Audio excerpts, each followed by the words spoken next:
doing to make it right. If you became a millionaire, would you keep working? You know? The commander is here.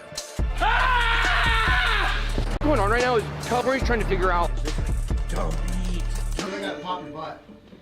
Oh, I can. Oh, welcome to BitBoy Crypto. I've been holding out for 80 seconds, everybody. Today is August 14th. It's 11:30 a.m. because we always start on time. We got a little bit different rundown today. We're going to talk about Trump. How much crypto does that man hold? We're going to talk about, is Gensler out, everybody? And we got some Goldman forecast, some Coinbase stuff, some PayPal, more stuff, PayPal. Yeah, we're going to reveal how much crypto Donald Trump has. It's more than you think. Maybe it's less than you think. How much? Well, now we know. Well, I mean, do we actually know, or we have a good guess? Well, they have to file. Right. They have to file. So we know the window of where it is. How are we all doing today? Ben is where's he at, by the way? He's Dubai. Right now he's in Dubai. Yeah. He's in Dubai. Okay. Yeah. Probably sleeping. No, he's not. He'd be wide awake right now. Wide awake. All right. I know he's working on Bitcoin, doing some things out there, talking to some business leaders. Having a party. Having a party. That yacht party. Yeah, I'm probably not going to make it. I'll probably have to hold down the fort in Atlanta. Yeah. There's nothing wrong with that, folks. All right, let's just get right into the show, folks. We got a lot of crypto news to cover today. First, we're going to start with the market watch. Let's see where things are at. Let me hit refresh. It's because it says it's green, and I don't know if I believe it. All right, we have moved up. We moved up a little bit. It was flat this morning when I did ATB in the AM. $1.22 trillion, 24-hour volume, coming in at $32 billion. Not too much. It's kind of what we expect for a Monday. I think gas is coming in at 37 Gwei. Bitcoin dominance almost 47%, but not quite. Let's see. We have Bitcoin just started moving up, folks. It was flat. It was. Let's just click on it real quick so we can maybe kind of just check it out. Yeah, you can see nice little movement up. So we were flat. You can see it there. It's just kind of boom. What is going on, folks? Well, we're up 0.5%. Is it time to celebrate? Maybe not just yet. Ethereum is up 0.1%. We have XRP up slightly as well. Doge has peeled back 1.2%. Shiba Inu still up a little bit, up 0.4%, up 16% for the week. Toncoin, turn around. Litecoin, turning around there a little bit. All right, let's look with this little pump. Did we have any good gainers?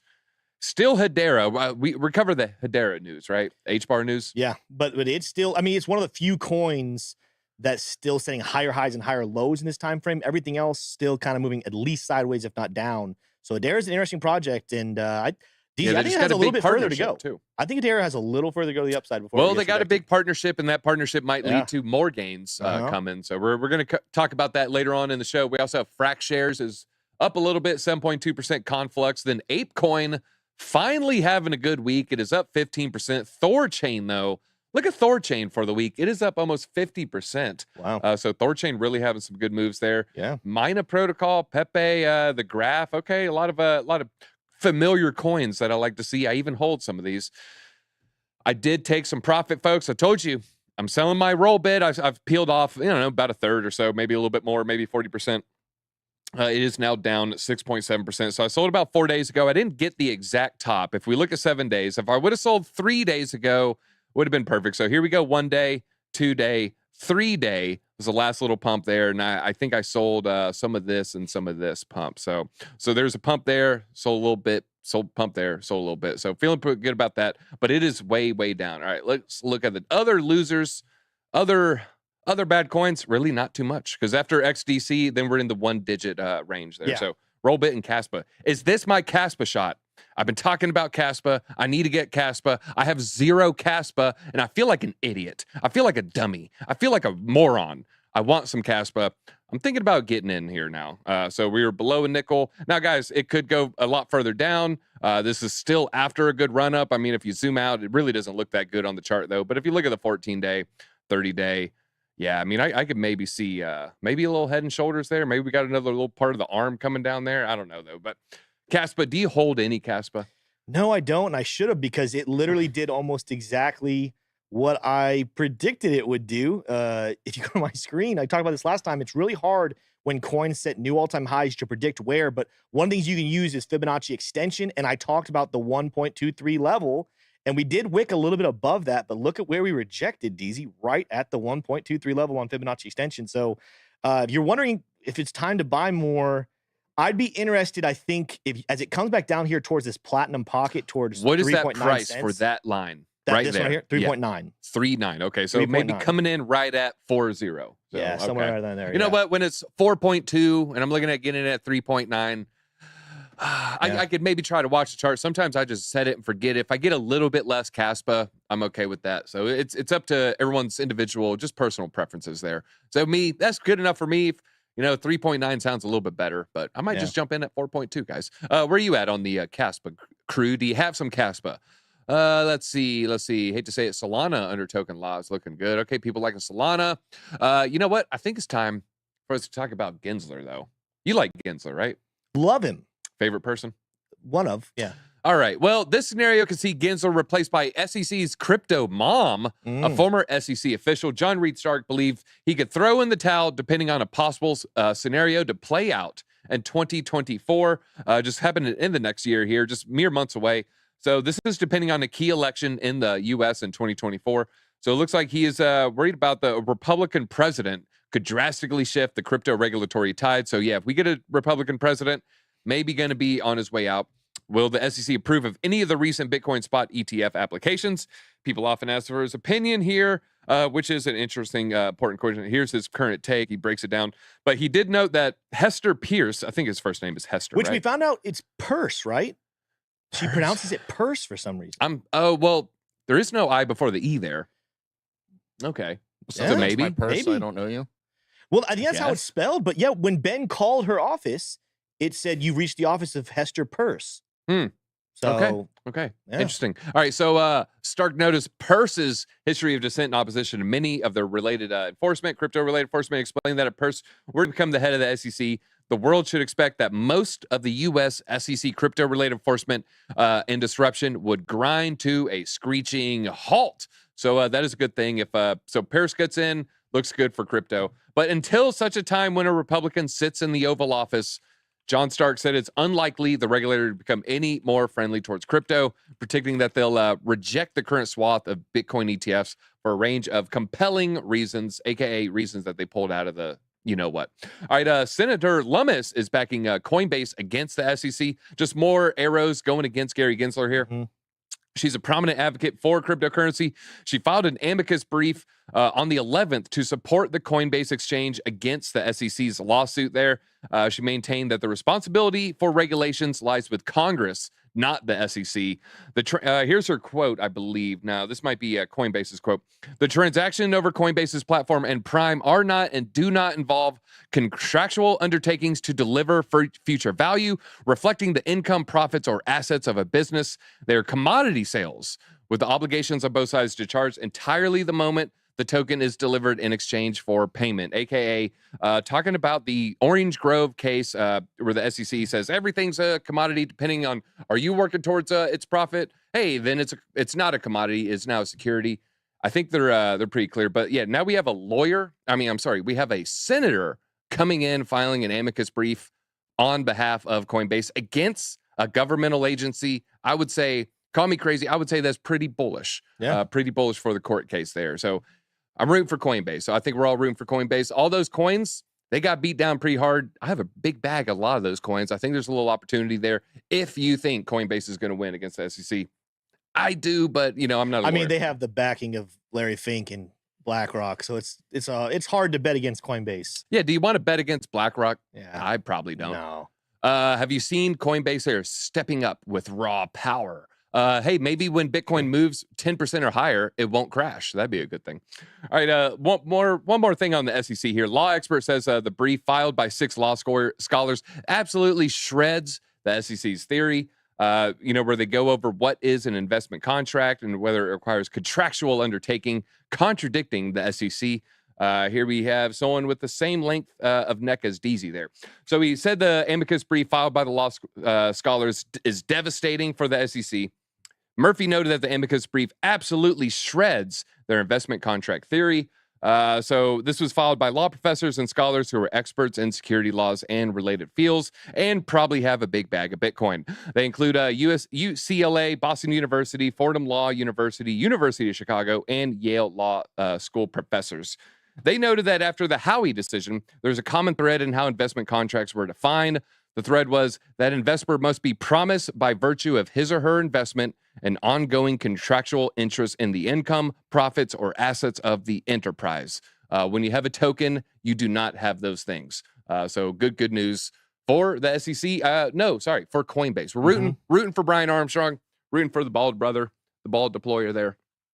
I'm rooting. I think I feel pretty good about it, though. How about you? Yeah, I was a little worried before the tight relationship with BlackRock, I'm going to be honest, but I just don't see Larry Fink and BlackRock being I have a question here. for you. There's some coins. There's ADA was on there, Filecoin, Polygon. There's I think about 48 coins listed in the SEC versus Coinbase lawsuit. Yes. Coinbase wins. What happens to those 48 currencies? Well, it's going to be interesting to see if does the SEC try to go after every one individually the way they went after Ripple and XRP. I don't think they can, and Gary's even kind of alluded to they're going to pause new lawsuits with crypto. They're going to go after AI. So I don't think it's going to happen, but at the same time, I don't think there's a winning strategy for any of those things, especially with the XRP decision. Then if they lose to Coinbase and Ripple, what's the precedence to go after any coin individually? It'll be obliterated. So yeah, Sand is one of the tokens. I see someone talking about Sand as well. We're not going to get 100% pump, is my opinion here. So when we had the XRP news with the SEC, all the crypto attention was on one coin. Now when we have a Coinbase win over SEC, I'm saying win, all the attention will be on 48 coins. And so I don't think all the dollars are going to flow into those. You know, not everyone's picking one coin, and not everyone's going to invest in all 48 coins. So maybe 20% pumps. I'm gonna throw out a number here. Okay. They win on average. Those 48 coins get a 18.8% pump. What do you say? I don't know if I have a percentage per No, one. I want a percentage. I need a percentage. The BitSquad deserves a percentage. You are the TA guy. But I'm going to change the answer because every single one's different. I think there's a good chance that they all at least get close to their previous yearly highs, if not set new year highs. So you're uncomfortable giving an average? Well, because I haven't sat here and done the math on every individual one. I'm throwing out a number. You know what? If this will help you feel better about yourself, I will do the Cardano one, and I'll give it the answer for everything. So if I go to the daily chart on Cardano, which is one of these, let's say the price is still hovering around where it currently is, which is probably unlikely, but let's just say it does. I think it could be anywhere between a 60 to higher percent. Okay, you're going with 60. Yep. I don't know because there's going to be 48 coins. So, you know, for every Cardano person that wants to put money in Cardano, there's someone who's going to want to put money in Solana instead. And for that person, there's going to be someone who wants to put in Matic instead. So I think everything is going to be muted when it comes to the pumps. So you're going with 60%. I'm going with 20% or even lower. Yeah. All right, so we'll see. We'll see. All right, I think it's time for a little XRP brought to you by Staker. That's at the end now. Okay. Well, we have two mentions. Every X segment is brought to you by Stake. So it's an early stake segment. They chose 48 coins to represent the 48 states. Okay. Hey, I've never seen Wyoming. Does it even exist? In Ohio. What's up with Ohio? I don't even know if that's real. Let's see. Skierd predictions don't make haha. All right, 69%. Someone's throwing out 12%. Okay. All right, we'll see. ADA 25%. I think it pumps harder than some of the other ones. All right, let's talk about XRP. Where's the XRP community at? Hit that like button if you are in the XRP community. Where are we on the likes, BJ? Do you know? We're at 346. Sufficient for me not to cry. 346. Yeah. 340. Ooh, it did go up one. Okay. Wow. Okay. So we need 346. We need 74. We need 74. Let's get that. All right. Documents show XRP community had a huge impact on the Ripple versus SEC case. So what documents? I want to know what these documents are. So this was largely hailed as a victory, but, you know, it was a victory with an asterisk, though. But in particular, John Deaton highlighted a post on X, you call it Twitter, I call it X, that the cryptocurrency sector is fortunate to have the support of the XRP community, which significantly influenced the outcome of the case. According to him, the collective efforts of the holders who submitted affidavits played an instrumental role in influencing the court's decision. Okay, so it looks like, hey, all those little boring things you didn't think it was going to matter, Deaton said it did matter. So good job, folks. Good job, folks. You're putting in the decentralized effort. We're copying the strategy of Scientology against the IRS. And guess what, guys? When we all collectively bargain together, it does work. We have the mid-roll after this, correct? Right, yeah. As soon as XRP is over, we'll do the mid-roll. I got it down. All right, more Ripple stuff here. Ripple unveils its crypto solution for a CBDC at the Bank of New Zealand. Cue the Lord of the Rings music. All right. Ripple is increasingly expanding its XRPL to develop CBDCs. This time around, the Bank of New Zealand is seemingly in negotiations. They're communicating with the Reserve Bank of New Zealand for building CBDCs using the XRPL. Pretty big news right there. Essentially, the solution uses blockchain and offers distinct advantages for CBDC development. In addition to its speed, security, and scalability, it can meet the stringent requirements for a CBDC. I have a question for the XRP community, and this isn't me trying to poke my finger in your eyeball or pull your earlobe. This is an honest question. So I hear a lot of people say, if Ripple can capture X percentage of derivatives market, real estate, usually derivatives market, intermittent payments, X percentage of stock market, X percentage of quantitative, trading in the background, all this stuff. If Ripple makes a CBDC and they want to capture 1% of the derivatives market, what do you think that 1% is going to come from? Is it going to be CBDCs printed out of thin air on the XRPL? Or is it going to be Ripple that was previously held by the entity, by Ripple Labs? What do you think is more likely going to be used for that 1% of whatever payments you want, 1% of derivatives? What is more likely to be used, the XRP CBDC or XRP? I think it's going to be the XRP CBDC. Am I wrong in that assumption? Honestly, I don't have an opinion on that one. I don't know. So yeah. I don't know, man, because the bull case narrative for $589 XRP is it's used for these things. Yeah. And you just capture part of that market, boom, you get that price range. But if they have a CBDC at the same time, I feel like they would use a CBDC. I don't know. I don't know. Just possibly. Maybe just something to think about if you are, really, really hoping for capturing X percentage of X market. What coin would they use to do that with? All right, let's see. I think it's time for stake time. Let's roll that thing. And yeah, I got some gaming in. They got a couple new ones y'all should check out. Yeah. I might try to get a hit slot stream in this week, guys. I've been real busy. Let me know if you want to see that. Let's go ahead and roll that thing.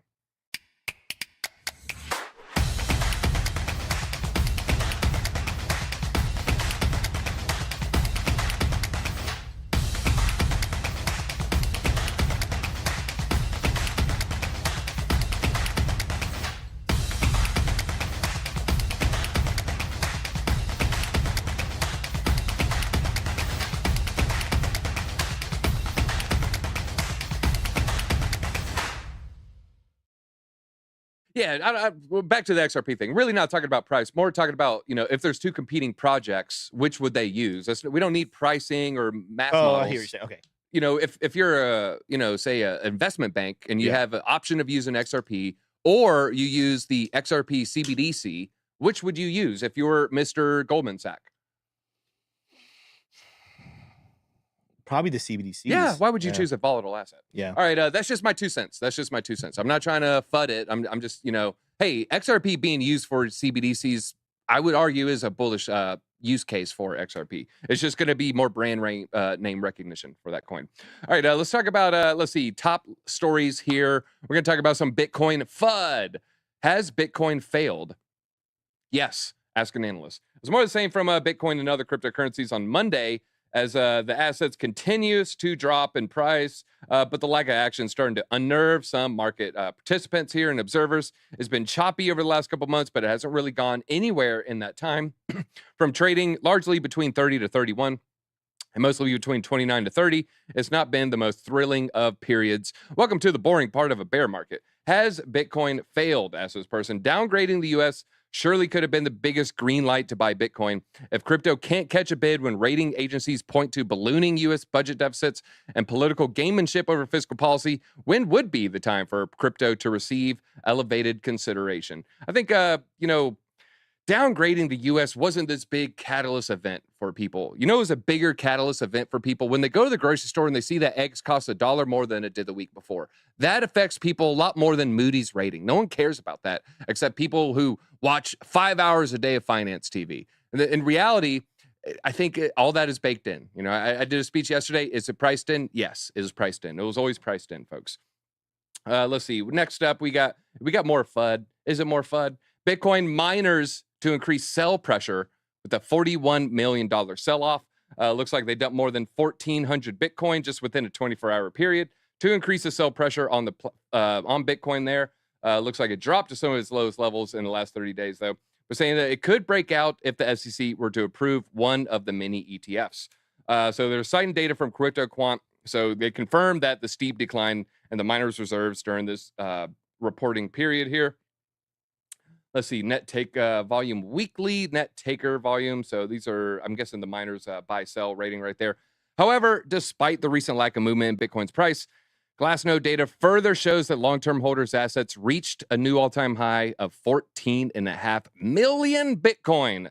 This accounts for 75% of Bitcoin circulating supply and shows their conviction in holding it. Plus, we can't forget that there is some number of that is lost.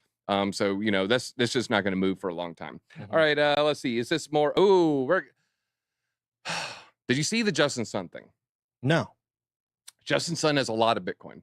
Okay. You know, he bought Huobi for $1 billion. Right. $1 billion. So, I mean, he's down $1 billion right now. So, you know, after he's down $1 billion, you're like, well, he still has a lot of Bitcoin, right?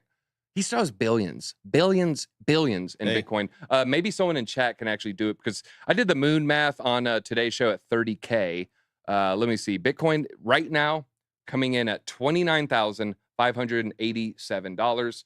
Let's see. We go here. 100,000 Bitcoin times that price. 29,000. 100,000. Founder of Tron owns 100,000 Bitcoin. Holy crap. According to his tweet here. All right, we're gonna break it down. We covered this on the morning show. So he commented on the emergence of his crypto. It's like, you know, I said 120K. So I mean, it comes out to 2.9 billion, 0.95 or whatever. Okay. It's a lot of money, folks. That's at 100,000 exactly. So Tron block space was more valuable than Bitcoin. Talking about the fees for leading protocols. There's a lot of tether that is traded along Tron. So Justice Sun, what do you think? Justice Sun, I'm an advocate of Bitcoin, currently maintaining a substantial holding of 100,000 plus Bitcoin. Nonetheless, it's exciting to witness their emergence as a stablecoin network, potentially impacting Bitcoin's value positively. A notable trend is the prevalent use of USDT Tron for Bitcoin trading. That is huge. Billions of dollars worth of Bitcoin. Justin Sun, what do you think about that? Justin Sun, one of the biggest Bitcoin chads in the world, revealing that much Bitcoin. You know, Justin Sun's he's a very polarizing figure. I mean, he definitely is crypto savvy, but he definitely does things that make people upset as well. I think it's one of those things. If he starts selling at any great quantity, he's going to lose a lot of value. So he might as well just go ahead and hold it. It's a good thing he's young. Yeah. I feel a lot worse if he was Warren Buffett's age. I'd be a little bit panicked because, you know, Warren Buffett, you know, he gave all his Bitcoin to his parent or his kids. They're just going to sell it, you know, give it to his grandkids. I'm selling it all. I'm buying a mansion. Yeah, that's a lot of Bitcoin. I will say this. It's him revealing that is probably good for Tron because, like, all right, well, if Tron has to be propped up by someone, I'd rather be propped up by someone with billions of dollars worth of Bitcoin Well, he's got a bunch versus of someone skin in the without game. that. Say what? He has a bunch of skin in the game. Yes, a lot of skin in the game. Yeah. And again, if he Like a does polycule. anything too quickly, he just hurts his own value. So, but you know, you have to say good for him for believing in it that early and buying that much of it because he didn't buy it at 2.9 billion. Ray Run, I take offense to that. I definitely understand XRP, XRPL, or the company Ripple. I understand it. I would argue how Richard Hart feels about average Bitcoin holders. Oftentimes, how I feel about the average XRP holder. I'm not saying that about you, but yeah, no, I've done a lot of research on it. I've done the Nostra. I've gone down the rabbit holes, folks. It's just I feel like there's fundamental disconnects with I think game theory. People need to go so through I take offense to that. like the XRPL websites and actually like learn what's capable, what's not capable. What are you talking about? The JavaScript? What are you Well, talking no, about? just learning more about it. Oh, yeah. Like the burn mechanisms, like Well, what's feasible, what's not. I think the other thing is, and I would tell everybody, if you agree or disagree with DZ, it's good to stretch who you listen to. Listen, if you guys have influencers you listen to that say $589 and $1,000 per coin, listen to them. Fine, learn everything you can. But if you only listen to people who say what you want to hear, your ability to continue learning is very limited. So I would venture to say, even if I did, which I don't have enough knowledge about XRP to argue with DZ about it, but let's say DZ said something I do disagree with. I want to hear him so that I can even better orchestrate my argument So people who hate on him just because he disagrees, like that's really silly and shows that you don't want to learn. No, Ray Run does. Ray Run, love to discuss it with you. Love to discuss it with you as well. Maybe the next BitSquad meetup. Let's do that. Love to talk about. Well, also remember, XRP. confirmational bias is a very dangerous disease. Yeah, we all catch it from time to time. Yeah. All right. Well, do some. Okay, P9. He wants some lines on the chart, but I think he wants his lines on a mirror, not a chart. Everybody. Okay. $55 trillion out of U.S. debt in 5 days. Billion. $55 billion out of the U.S. debt in 5 days as UN issues grave warning on a global balance sheet. Total amount of outstanding U.S. debt just hit a new record high. When is that not going to? That's going to be every single day, folks. Every single day we're going to hit a new all-time high. Sure, there's going to be some sort of tax day where, on April 15th, and it takes 2 days for the mail, and April 17th, guys, we're at a surplus. Guys, every day it's going to be higher debt than the day before. Are you sure? Maybe we got to zoom out and look at the monthly there, but there's going to be a lot of debt increases as we move forward because who's the last president to operate the government under a surplus? Do you know that, Tim? I don't, actually. Bill Clinton. Wow. 90s. And he didn't do it every year. I think he only did it 2 of his 8 years, maybe 3 or 4 of his 8 years, because he started in a deficit, and then I think he ended up going back down into a deficit, leading into Bush. But good old Slick Willie. Slick Willie was the last one. Yeah. I heard there's a painting of him wearing a blue dress. There is. In Jeffrey Epstein's mansion. There is. That's an interesting painting. There's a couple paintings. You know what? We're getting off the rails maybe during the CT minute. Let's get back to Wells Fargo, and 10 firms face $549 million fine over illegal use of WhatsApp, Signal, and iMessage. So banks are facing $500 million in fines over deleting their correspondence. So it looks like we have Bank of Montreal, Wells Fargo, BNP Paribas, Nico Securities, a couple other ones. I think the main one, though, there is going to be Wells Fargo. Wells Fargo does not want to be on that list. Says the investigation revealed longstanding off-channel communications at all of the firms between employees through iMessage, WhatsApp, and Signal about the business of their employers. CFTC brought a similar charge against these banks with separate fines, 75, 75, 75, and 35 million, respectively. So we have the SEC fining them. We have the CFTC fining them. What is going on with you two, folks? Get it together. The fines are the latest in a series being paid by legacy financial institutions. Last month, Credit Suisse was fined more than $250 million for its connection to Bill Huang, investor who lost nearly $20 billion in a matter of hours due to overly aggressive leverage and poor trades. Whoo, can you imagine losing $20 billion being over-levered? That would sting the nostrils a little bit. Yeah. Let's see. Read some comments here. Let's see. I was expecting more Ripple stuff. Okay. XRP to $1.50 by 2026. I think people want a little bit higher price than that. That's pretty low. Yeah. That's low. I think we go a little higher. Yeah. XRP needs to go to 10 to 20. Been suppressed for too long. When does XRP pump again? Seems to be moving sideways only. Can you respond, Anonymous? Well, it's consolidated. I think we're going to need more bullish action. We probably need Bitcoin to set a new level for XRP. I feel like the XRP news pump is kind of gone. I mean, maybe if they, finalize the deal, we get another 20-cent pump, but maybe 30-cent pump. This is just, people get frustrated. This is just the time of year and the time of the cycle that things get frustratingly boring and sideways. It's like some people are more interested if you see the big drops and the big gains, but this is what happens. Go back in history. This is where things get really boring, and no one loves saying it, but you got to say it if it's true. All right, so we had a BitClout copycat. Got popular, folks. Got real popular. Coinbase's base rallies much to this BitClout copycat friend.tech. I saw it. Could have made a thing, or I could have reached out, tried to make a thing. I wasn't going to. I think Forrest tweeted about their tax. It's like a 10% fee on it, so I try to stay away from those as well. Well, they saw a lackluster launch with 10 million inflows on its debut day. However, well, they did have inflows before that, but then Base suddenly rallied with the curious introduction of friend.tech, social network that airdrop tokens to anyone with an active Base wallet linked to friend.tech's mobile app. This app was crashing. A lot of people were trying to get in on this. It looks like 21,000 wallets have now transacted over 250,000 times on friend.tech. The numbers instantly made friend.tech the most popular use case for Base. Let's see. All thanks to a well-known crypto launch strategy, buying shares in people. Literally, the value proposition was the ability to buy a stake in celebrities' Twitter accounts. Stakeholders are granted direct messaging capabilities with more features planned in the coming months. Sound familiar? For those unfamiliar, BitClout, which was a A16 project, used an up-only bonding curve to guarantee insider enrichment. Clout tokens once traded at $192 a piece. Like Friend.tech, they claim to facilitate the buying of shares of people's digital identities, starting with their Twitter personas, plus a suite of future rights.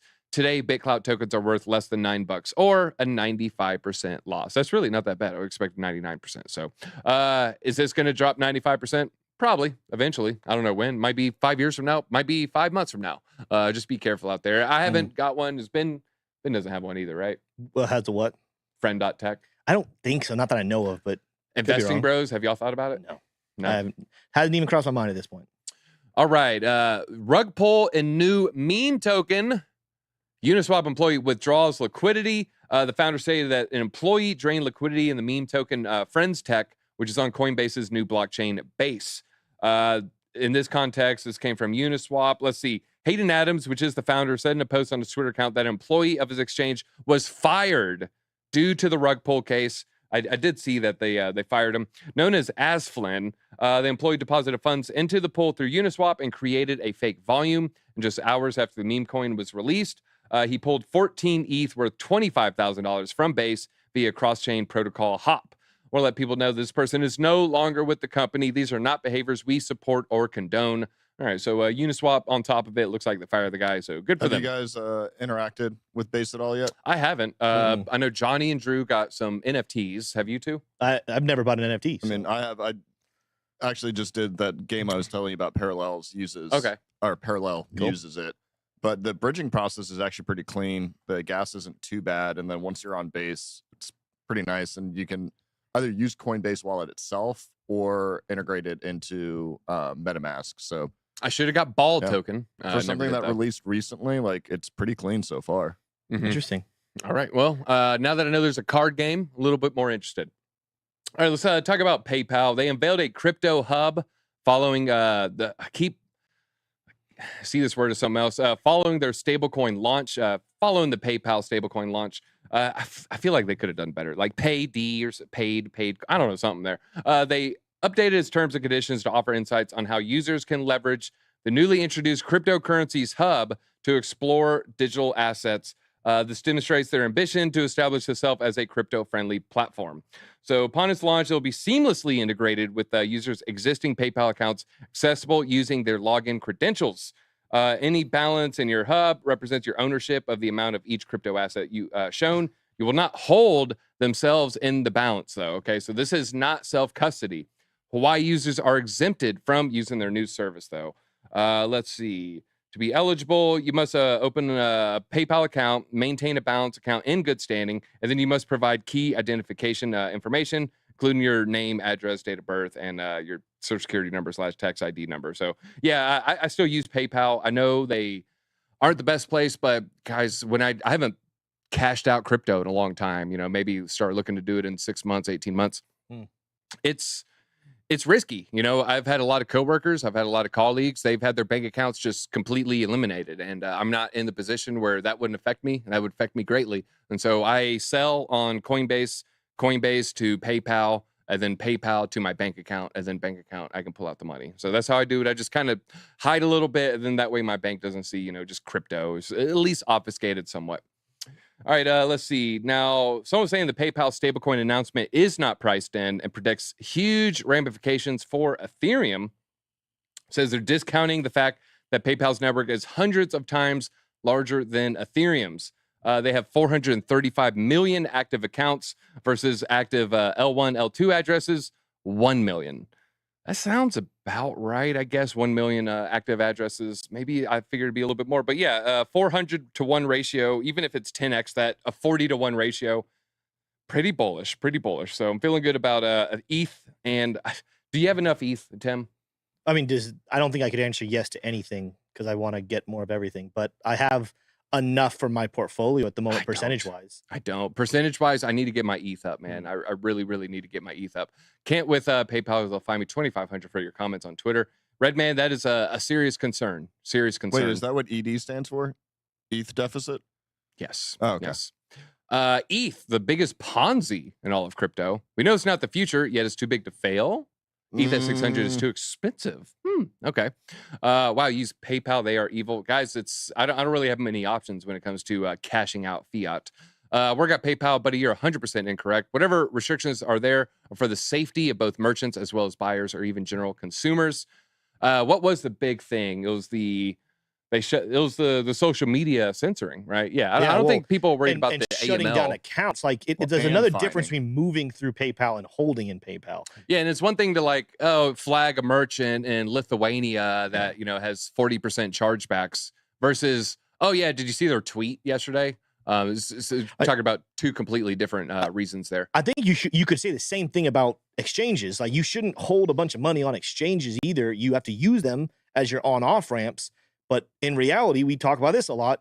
Mature crypto users are storing their money in cold wallets.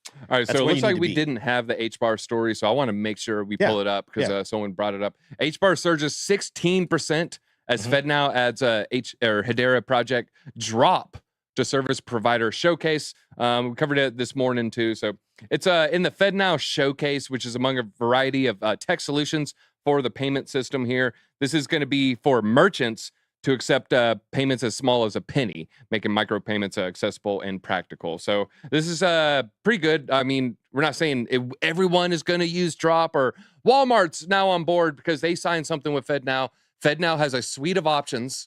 One of those options is a HBAR project for microtransactions. So HBAR, once they got this FedNow partnership, surged 16%. So if you had some HBAR, good job. Let's get Kelly when he comes on here in a little bit to do some HBAR TA for us. Okay, and it's going to be right after this story, I believe, right? No, we're skipping. We did L2. We did. I don't want. We'll skip that. It's boring. Yeah, let's talk about just the ETH stuff there. So you mean the relevant thing? Yeah, it was the PayPal deal. So we kind of already did that. All right, let's talk about. Let's see. Donald Trump, long skeptical of crypto, holds up to $500,000 in his in Ethereum. I think it's actually up to $1 million. Holds at least. Let me read this whole thing. Was there a new story that's up to $1 million? Oh, so wait a minute. No, I thought it was the 500K to 1 mil, not the 250. Yeah, it's 250 to 500.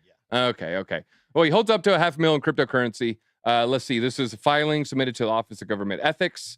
I just want to click on that just in case. I might check that out. I might read that later after the show. Include a listing of assets and other sources of income belonging to Donald Trump. On one line, on the last entry of his 82-page form, it lists a cryptocurrency wallet, Ethereum, with a value between $250,000 and $500,000.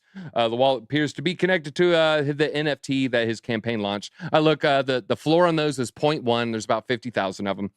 And this is part of his return to his bid in White House in 2024 as he runs against maybe Joe Biden, maybe RFK, maybe Kamala, who knows. The NFTs were virtual trading cards that had Trump in myriad of poses, including superhero, cowboy, astronaut, and they launched for $100. So they're still, they've doubled, I think. They're about $180. So yeah, 0.1 ETH. Sales of the tokens took off.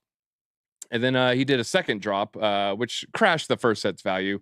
The ownership of the wallet comes against a backdrop of historically critical comments he's made about cryptocurrencies as he questioned their values in ways more akin to his Democrat rivals than his Republican peers. Yeah, most things he said, he was not a big fan of Bitcoin and other cryptocurrencies. Scaramucci said Trump himself did not author the now deleted tweet, or he suspected Trump did not author that tweet. But I was going to say, he went on TV and he said, Bitcoin just feels like a scam,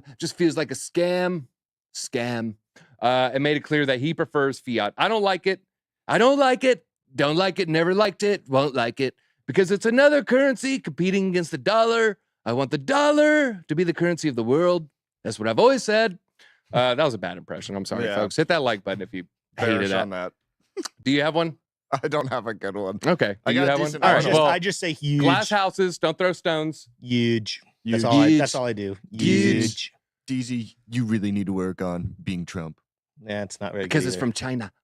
All right. Trump's aversion to crypto comes in stark contrast to the warm embrace extended to the technology by others in his party. Yeah, mostly probably talking about, so we have Suarez, Ramaswamy, and DeSantis. They're all very, very pro cryptocurrency. Also on the other side, we have RFK being pro cryptocurrency there. So a lot of people pro crypto here. It's 84 pages. We're not going to read that whole thing. That's pretty long. We got it. We have time. Yeah, we got time. My gosh. Well, here's the question. So he hasn't made a comment pro crypto ever, but it's been a long time since we've heard Trump make a negative crypto comment. And now we get this story coming out. Some people are saying, like, does he even know that he has this much crypto? Well, he definitely knows now. So I think best case scenario, if he says nothing, that's an acknowledgement that he's not as anti-crypto as he was before, or it might force him to make a comment and say, hey, I'm actually going to sell all this Ethereum. I don't like it. But I think it would also be, let me know in chat what you guys think. But DZ, what would you think if he came out he hasn't said anything anti-crypto negative since his drop?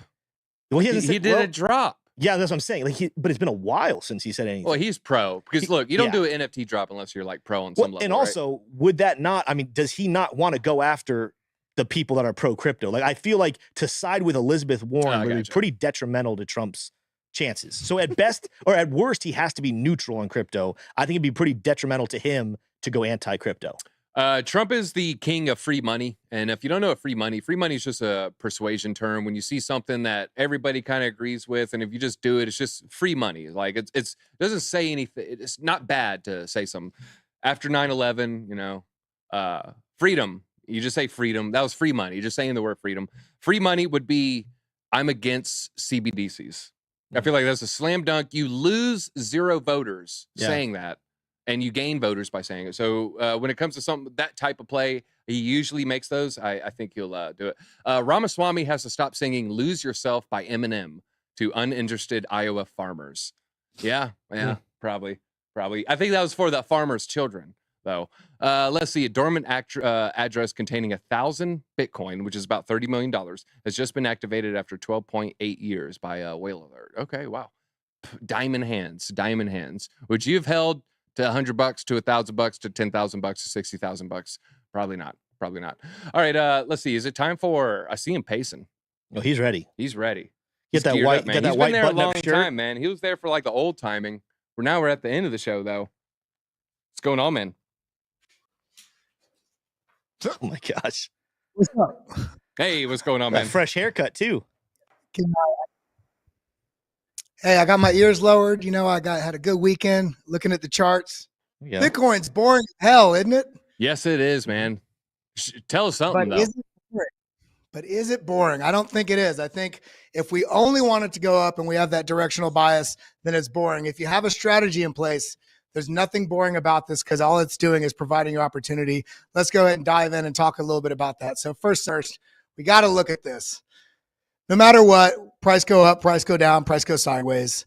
Let's talk about where we're at within the halving. These are the 3 different phases post-halving. We have the bull run, of course, that everybody wants all the time, but we can see where that really happens. It's post-halving.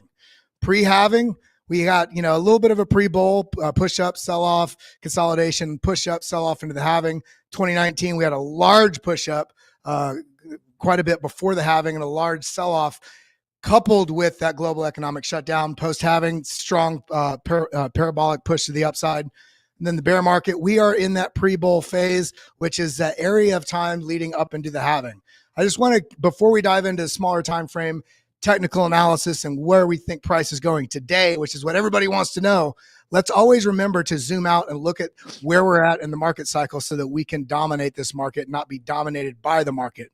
So I heard you say you want to see some H-bar. I'll do that next. But first things first, looking here, I just want to identify. I talked about this last week, this Elliott wave theory, where we have this initial impulse sell-off, secondary impulse sell-off, and tertiary impulse, which is you get the 5 waves, which is what you see in Elliott wave theory, followed by essentially calling this a potential, doesn't have to be, local top with the sell-off A, B, C correction. Is this still in play? Well, I don't know. I feel like there's a potentiality for the bulls that this could be something that's setting up for a bit of a bear trap coming down, even if we lose this level a little bit, because if we see the indicator I have on the bottom of the screen, this is the hash cycles, the hash ribbons. And I marked this out on my stream this morning on BitLab Academy. But if we go ahead and just move our mouse right here and we do option V, option V, where all these buy signals are. I'm showing these down here. We can see this sort of flipping of the hash ribbons has corresponded large in part with strong follow through of bullish price action. And I think it was like 9 or 10 out of 11 these signals have had strong bullish follow through. And we can see one of the only times it didn't was this one right here towards the middle end of the last bear cycle. We had got the buy signal, but we still had further to go to the downside. In this case, first half of the year, we've had a pretty strong bullish impulse.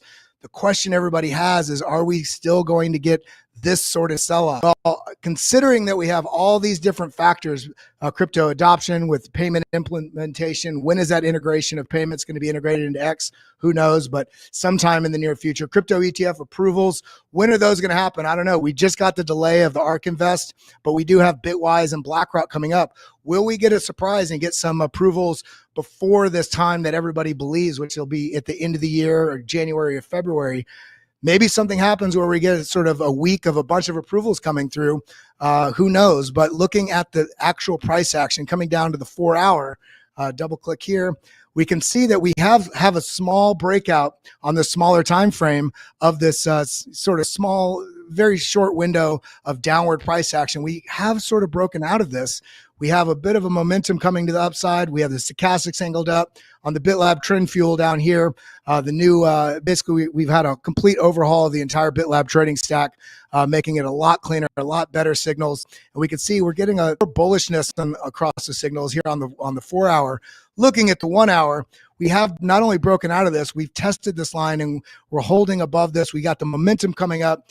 It seems to me like there's an attempt with the bulls for us to have a little bit more upside throughout the day. One of the things I'm looking for right here is, can we take out this level of this previous range, not even the range high, it's up here, but this local range bullish impulse? Can we overtake this, or is this going to be rejected back down? Currently, it's looking like there may be an attempt up to this level, but we can already see the moment starting to shift because we have a huge expansion bullish momentum to the upside, smaller candle with a wicks on both sides. What is going to happen here? I don't know, but we do see, if we come back over here to the 4 hour, this sharp decline in volume, and now we're getting an expanse in volume showing that maybe there's some agreement with the price action continue going to the upside. I am on the interim a bit bullish. I do want to point out, if we zoom out, we've got this time frame. Let me zoom out there. This time frame, let's go to the 12 hour. From this peak to this peak right here, we've got this tight range that we are pushing into right here, which terminates basically the terminal point, the apex of this is April 26th. So are we going to consolidate in this and break out, or will we come up here and test this upside and break out before then? Every analyst I've talked to, and I'm sure everybody here watching the stream is aware that the BBWP, the volatility, how tight the constriction of the Bollinger Bands is showing that whatever move does take place from this direction will likely be a very strong move, because we are at record lows in the life of Bitcoin of how low that volatility is. So that's what I'm seeing here. I do feel like we will test it. We want to see what the volatility, momentum, and volume is when we get here to consider whether or not this is going to break out or get rejected, come down, continue to the downside. That's what I'm seeing on Bitcoin. If you want to look at H-bar real quick, H-bar, looking here on the 3-day, we got a little bit more bullishness showing up here on this basically trend control panel down here, reading all the signals on this. But we can also see we have this downtrend. This is on the 3-day chart. This downtrend that we have broken out of, tested back down, and came back up. I'd ultimately like to see H-bar price test into this zone right here, which is 7.5 cents, which is essentially, if you do option F if you're on Mac or alt F if you're on PC, that gives you a fib. This is right where the golden pocket is, right in the zone. I'd like to see this, if we do have any sort of bullish chance for this to come up, test this, and take this out. If we get rejected below this at this 0.5, which is basically 6.8 cents, then this is likely just a little bit of a trap for the time being and may off. As it stands, this is looking quite healthy. There's still an expanse here on the 4 hour with momentum to the upside. We may see some follow through. It looks like it may cool off for a small period of time, but H-bar is one of those assets I am looking looking to really accumulate into this next bull market. The last thing is here, global liquidity still coming down. This is not giving us an indication that there's going to be there's a smaller probability of strong bullish follow through because there's not global liquidity coming in. So just pay attention to that. And that's what I got. Make sure you check out BitLab. Oh, You hit the I got the music playing in my ear. Yeah. Let's just go ahead and roll the thing. Sorry, Kelly. We pulled you. We just cut you off. No, we're good now. Okay. Crazy. Good stuff. All right, Kelly. We didn't mean to rug pull Kelly like that. Kelly, we apologize. Finishing his comment. Check out BitLab Academy. Is what he was trying to say. That sounds like we're trying to cut off the commercial. That was on purpose, folks. If you're wondering, it was definitely on purpose. 100% on purpose. Someone did ask, why are we all talking about the halving? It's not going to do anything, guys. There's no liquidity left. The halving does one thing for sure. That cuts in half the amount of Bitcoin released every 10 minutes. That is intangible. It's big, yeah. I don't want to say catalyst, though. That's a serious thing that happens that is really going to affect supply and demand economics there. It might take months. It might take weeks. It might take a year. But it will affect things because miners, all right, you could go back a year. You can go back 6 months. You can go back 30 days. They have an amount that they release every day, every 10 minutes, every whatever you want to say. All of a sudden, the amount of Bitcoin being produced is slashed in half. So that amount of Bitcoin that they sell every 30 days, every day, every 10 minutes, typically gets reduced. They're going to run out at a certain point, right? I mean, if they're selling at a steady rate, they're going to run out at a certain point if they're selling, equal to what they're mining there. So there will be, in effect, there's a supply and demand crunch. There's a supply crunch, and then that leads to higher demand as the price goes up. And, people... It's getting I don't want to say noticed. The 4-year cycle is being noticed, so the effect will be diminished. But I still say there's going to be an effect for like 2 or 3 4-year cycles, maybe even 5. Yeah, all right, ready for crypto Twitter X? We were ready for X moment, brought to you by Stake, right above your head. You're looking at it. All right, looking at it. All right, this is this. You ever see that chart where it's like it shows the bull market and it's like euphoria and disbelief and depression and oh my God, is it going to happen again? Hey, that guy right there. Now Kelly came in here and got mad at me. Oh my God, flipped me the bird. All right. Here's the new chart for that. You've seen the thing. All right, here's the beginning. Right, you're like, yeah. This is just off chaotic nightclub photos, and then all of a sudden, yeah, you're getting carried. You're getting carried by Bitcoin's liquidity. You're still getting carried. Getting carried, and then those are good friends. And then that's the bear market. Those are good friends keeping him through that whole party for you folks. Hope you enjoyed that timeline of events there. All right, here we have one from Classic Kev. Going Kevin Estopinal. Say this last name. Estopinal. I don't think that's how you say the last part. Estopinal? Estopinal? Yeah. Sounds better, but I feel like Italian, you should have a P for the I. Yeah. But here's the thing. Language is weird, so the rules of language throw us off. So Kev, we love you, Kev. Estopinal. All right, Kev, he was just on, I think, Wednesday's episode of ATB. The right to own and control your property is essential for a nation, and our founding fathers recognize it as one of the major inalienable rights, right up there with life, liberty, and the pursuit of happiness. Bitcoin is property. Only has 5 likes, guys. Let's give them. Someone go like it, please. Here. Did you like it? Boom. I did from my account. Oh, is this on Ben's count? Okay. Can we get 88,000 likes? The past says so. When I kid you guys not, when I clicked on this, it was 87.4. I know because Twitter had been open for minutes, and I clicked it. It said 87.5. I don't think I was the guy that got us within 500, but yeah, I was there at 87,000. So BJ, what are your thoughts on Back to the Future? Classic, overrated? How can it be a classic if it's in the future? Ooh, okay. Going deep with that one. Or he's avoiding the answer. It's great. It's phenomenal. It's great. What are your thoughts? I'm gonna be honest with you guys, and it's probably an unpopular opinion. Everyone else loves it. I'm not a big fan of Back to the Future. What? I don't love the movie. What? Sorry, I'm sorry. Whoa. I don't cancel you like I canceled Kelly. I'm just glad YouTube gives me no doesn't pleasure have to say it, but I thumbs just don't. down anymore. If we had dislikes, yeah, I'm sorry. Do you want me to lie and say I love it just to make people feel good? come in with a hot take. Say it's overrated garbage. Yeah, I don't lie. So. You don't like Michael J. Fox. It's fine. I'm telling him. All right. Well, what do you guys feel about Back to the Future. I think it's great. What would you use the DeLorean to go mine Bitcoin? I think we would all use the DeLorean to go mine Bitcoin. Yeah. Well, you're not going to use it to get to 88 miles an hour because that steel body wouldn't make it there. It would if you put it in front of a train. I'll have you know. All right, let's see. Food inflation, and then we're going to wrap it up with a little inflation stat here. We'll start where it's good. South Sudan, getting cheaper, right? It cost you $1 last year. It costs you 89 cents right now. Afghanistan, cheaper, except for heroin. That's gone up. I'm just joking. Taliban, anyways. Taliban cracked down on it.